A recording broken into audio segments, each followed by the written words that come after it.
In the dead of night on the 2nd of April, 1855, amid the flickering embers of a frontier campfire southwest of El Paso, Nelson Lee awakens to screams and shadows, Comanche warriors descending with lassos and tomahawks, slaughtering his companions and binding the survivors in a ritual of terror that leaves bodies hacked, disemboweled, and scalped.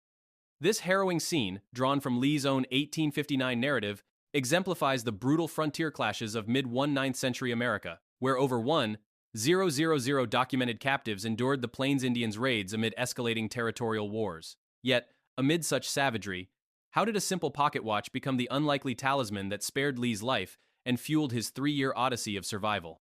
By the year 1855, the southern edge of the American frontier was a cauldron of expansion, uncertainty, and blood. It was a place where men like Nelson Lee carved out their fates among vast plains, rogue cattle herds, and nations in flux.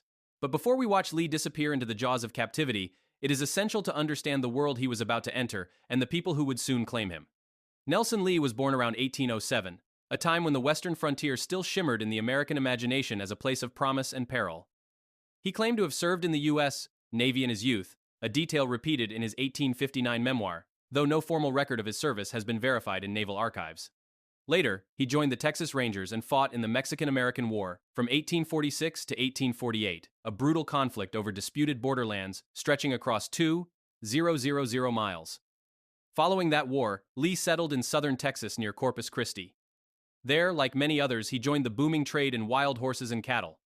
By the mid-1850s, Texas was exporting millions of dollars worth of livestock annually, much of it driven across unguarded terrain where danger was measured not in miles, but in minutes. While Lee's journey west was driven by profit, he would soon collide with a people whose journey had been driven by survival. The Comanche, descendants of the Shoshone linguistic group, had not always ruled the southern plains. Originally pedestrian hunter-gatherers from the Great Basin region, they were often pushed aside or dominated by rivals such as the Apache. That began to change with the arrival of the Spanish in the 16th century. With them came horses, and horses changed everything. By the 1700s, wild horse populations exploded across the Great Plains, reaching an estimated 2 million by 1800. The Comanche, unlike the Apache who remained semi-sedentary, fully embraced the horse. They became a nation on horseback, mobile, fast, and lethal.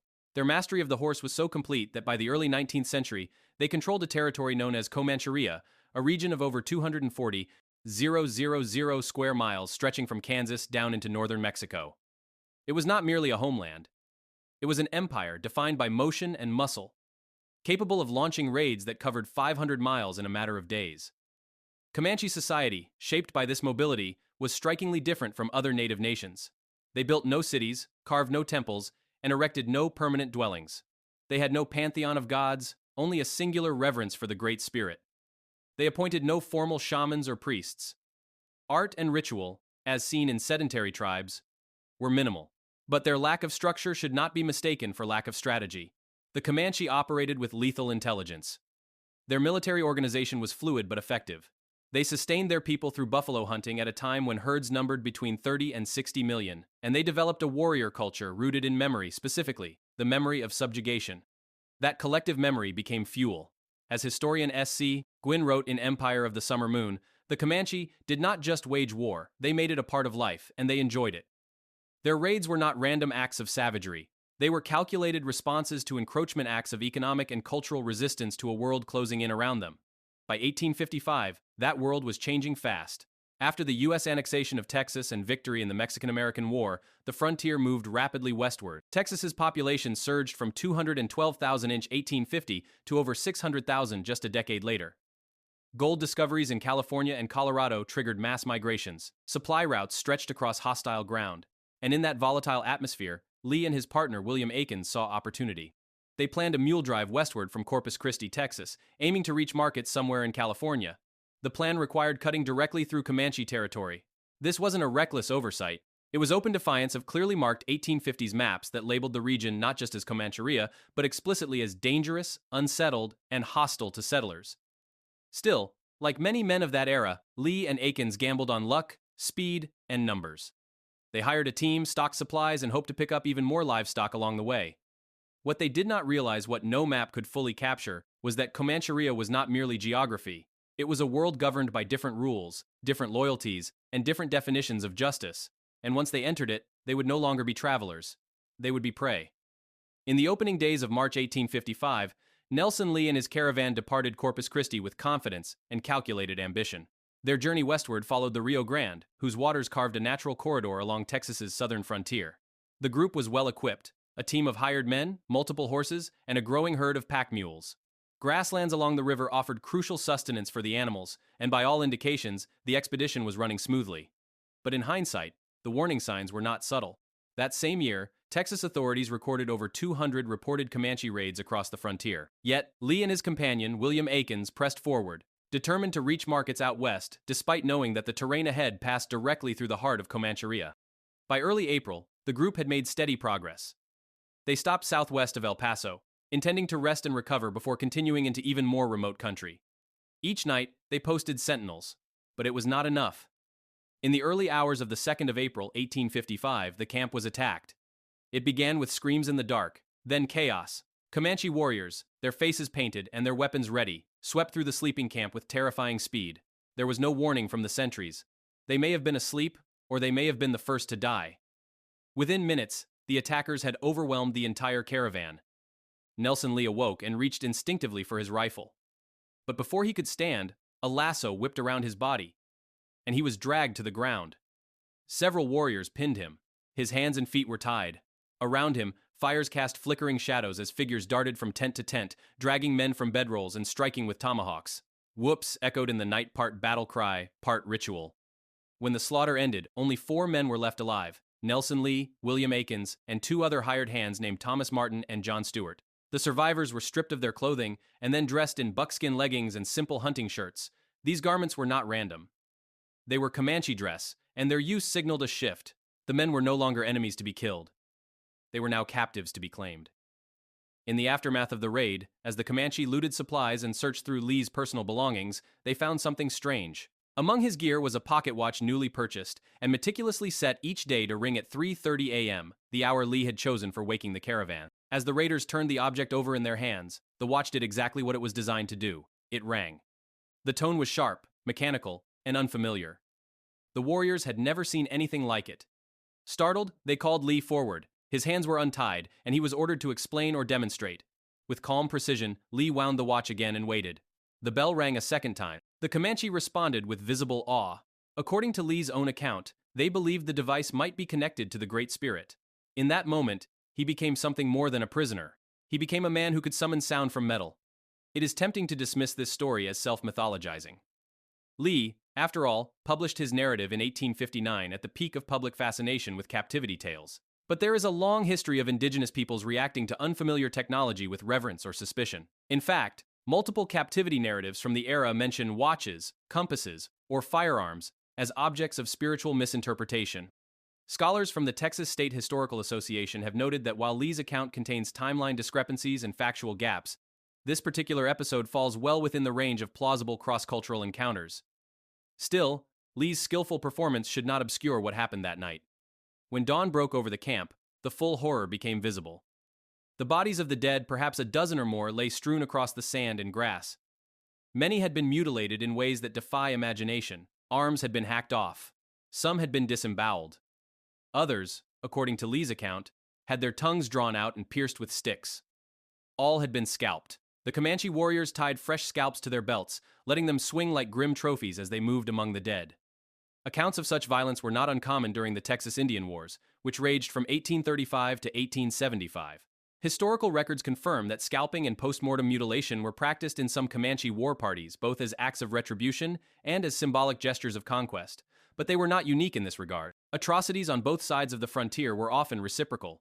The Sand Creek Massacre of 1864, in which Colorado volunteers murdered and mutilated over 150 peaceful Cheyenne and Arapaho, many of them women and children, stands as a brutal counterpoint. In that light, the violence Lee witnessed was not an anomaly. It was a symptom of mutual dehumanization. Even so, the emotional impact of that morning left a deep mark on Lee. His account does not attempt balance or historical context. He writes only of terror and loss, of comrades torn apart, of a night turned into nightmare.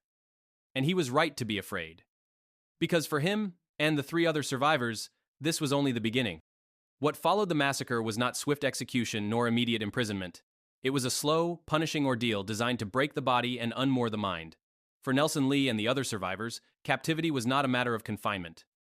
It was a deliberate process of disorientation, degradation, and ritual torment.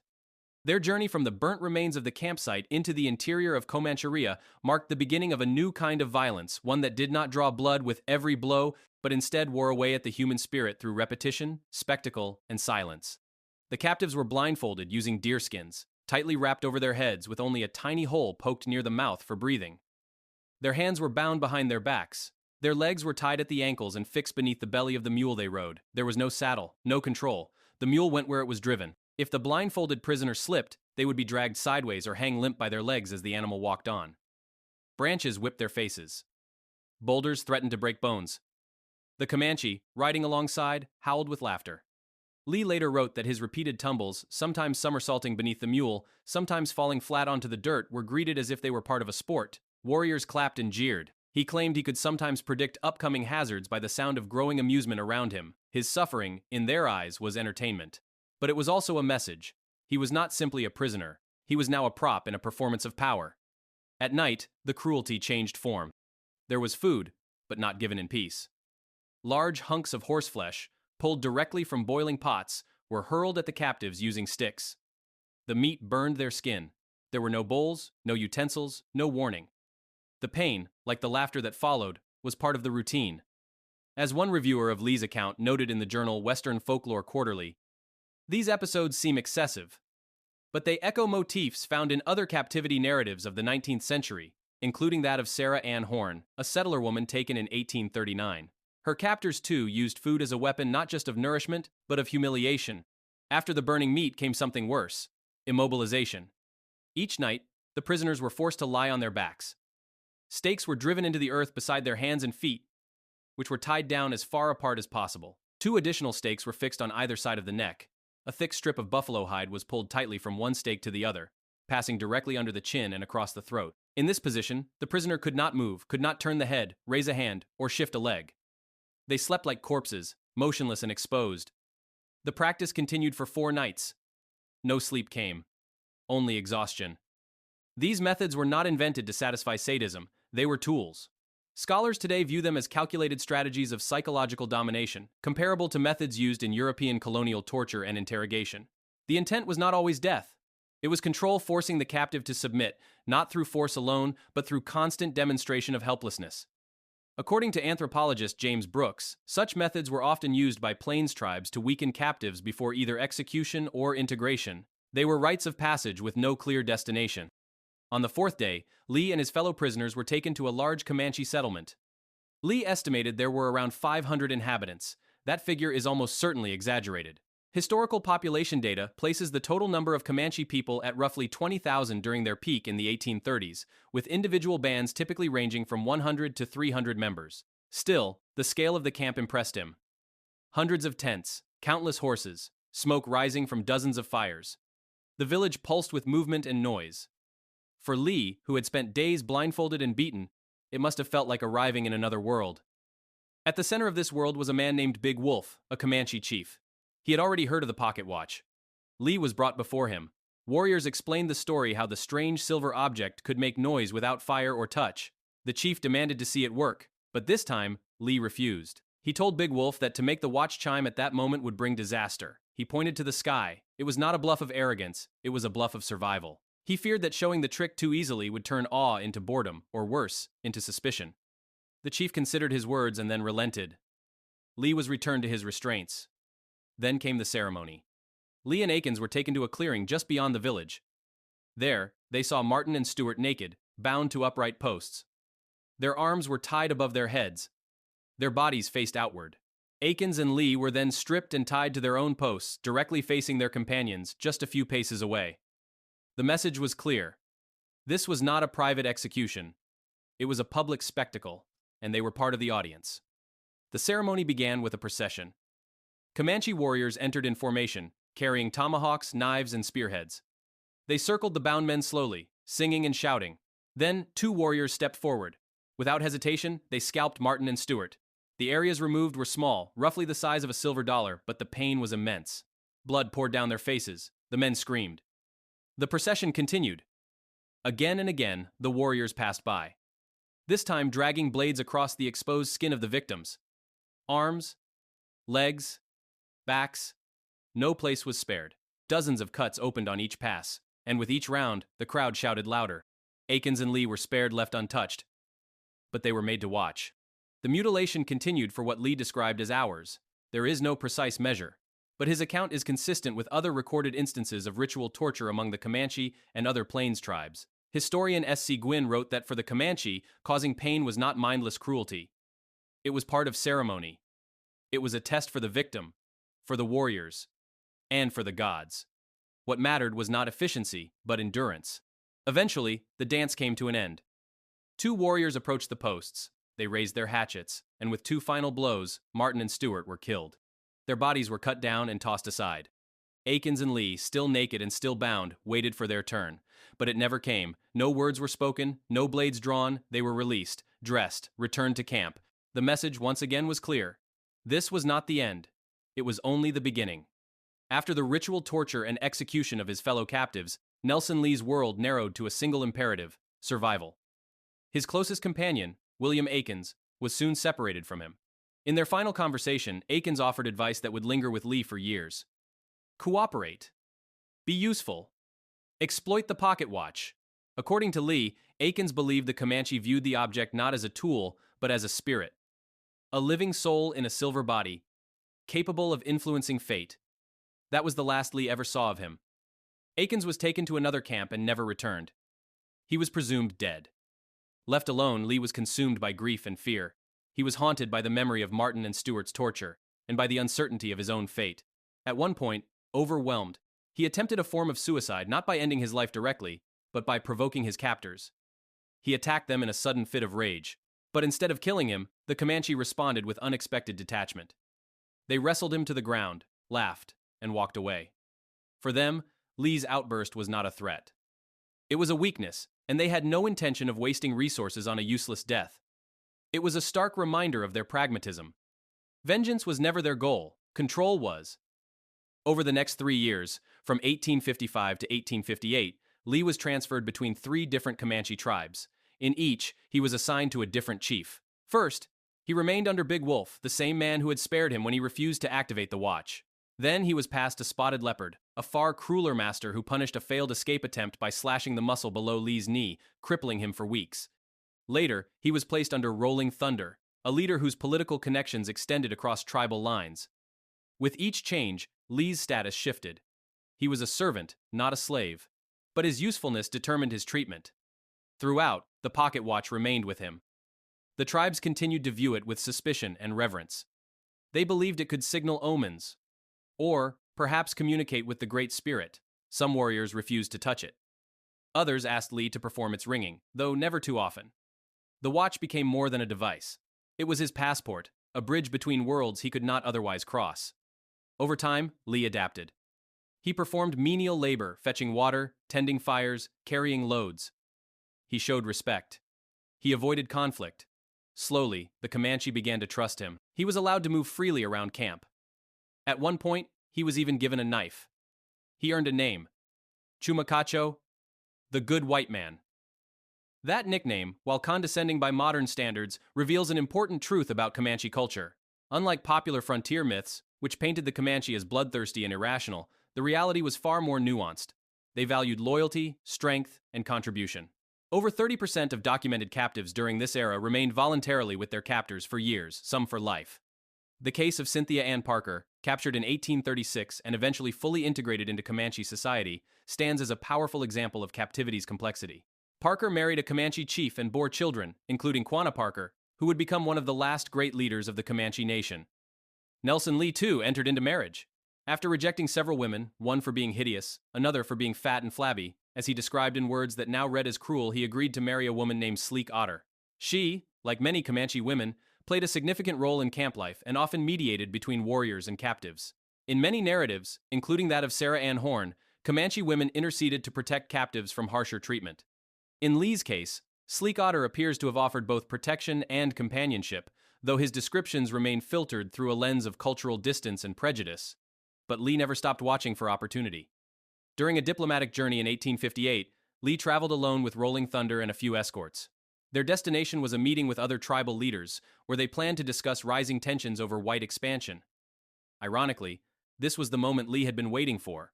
In a remote canyon, far from the main camp, Lee saw his chance. He reached for a hatchet. Without hesitation, he buried the blunt edge into Rolling Thunder's skull. The chief collapsed. Lee seized his rifle, grabbed a knife, mounted a horse, and fled. The escape was not swift triumph, it was a desperate, disorienting flight through hostile terrain. For 56 days, Lee wandered the wilderness, moving mostly at night, navigating by the stars. He used the sun to guide his direction by day. He ate what little he could hunt or scavenge. Rattlesnakes stalked his path. His limbs became swollen. Old wounds reopened. He described his body as covered in infection. His horse, exhausted and starved, eventually collapsed and had to be abandoned. At one point, Lee prayed that he might fall asleep and never wake again. That wish was not granted. But something else was. On the 56th day, Lee heard a sound rifle fire in the distance. He prepared to fight, fearing a Comanche patrol. But what he saw instead were men in sombreros, deer hunters from northern Mexico. They approached cautiously. Lee, emaciated and nearly unrecognizable after 3 years in captivity, explained his story. The men believed him. They gave him water, food, and a horse. They took him to San Fernando in the state of Chihuahua. There, under the care of a doctor, Lee spent 6 weeks recovering. Eventually, he traveled north, found a ship, and returned to New York. His ordeal was over. In 1859, Nelson Lee published 3 Years Among the Comanches, a 200-page narrative that blended adventure, horror, and survival. The book was one of over 500 captivity narratives published in the 19th century, a genre that captured the American imagination but often blurred the line between memory and myth. Scholars have pointed out contradictions in Lee's account, including questionable timelines and geographic inaccuracies. But within the embellishment lies a core of truth. His suffering was real, his escape was real, and the culture he survived within, the one he both feared and relied upon, was far more complex than the one he wrote about. As Lee fades into obscurity, his tale endures as a window into the fractured frontier, where survival hinged on cunning amid mutual atrocities. Yet, in honoring the Comanche's indomitable spirit, their equestrian mastery, and fierce guardianship of ancestral plains, we glimpse a people worthy of profound admiration and empathy, resilient against erasure. What hidden strengths might we uncover if we listen to the silenced voices of the native world, beyond the captive's echoes?